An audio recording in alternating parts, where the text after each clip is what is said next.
বিভাগের লকার থেকে প্রায় 61 কেজি স্বর্ণ চুরি করে বিমানবন্দর কর্মকর্তারা।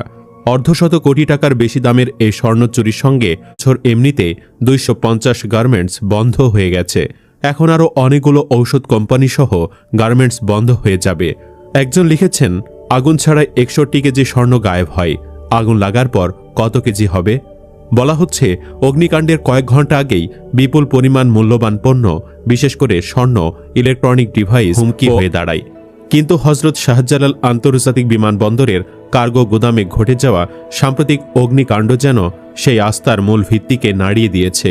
ফায়ার সার্ভিস, সেনা, বিমান বাহিনী ও স্বেচ্ছাসেবকদের 6 ঘন্টার চেষ্টায় আগুন নিয়ন্ত্রণে আনলেও তখন পর্যন্ত কোটি কোটি টাকার ক্ষয়ক্ষতি হয়, আর হারিয়ে যায় বহু গুরুত্বপূর্ণ কাগজপত্র ও পণ্যের রেকর্ড। তবে সূত্র আরও জানায় যে ইচ্ছে করে আগুন বাড়তে দেওয়া হয়েছে। আগুন দুর্ঘটনাবশত লাগতেই পারে, তবে আগুন নিয়ন্ত্রণের তৎপরতা কেন ছিল না?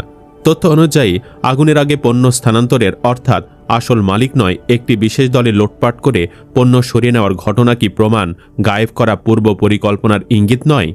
এই ঘটনায় বিমানবন্দরের কিছু কাস্টমস কর্মকর্তা, সিভিল এভিয়েশন কর্মচারী ও স্কাই ক্যাপিটাল এয়ারলাইন্সের প্রভাবশালী মহল জড়িত রয়েছে বলে নিশ্চিতভাবে নাম পরিচয় বাংলাদেশের কার্গো পরিবহন ও আমদানি রপ্তানির ওপর কঠোর নজরদারি আরোপ হতে পারে।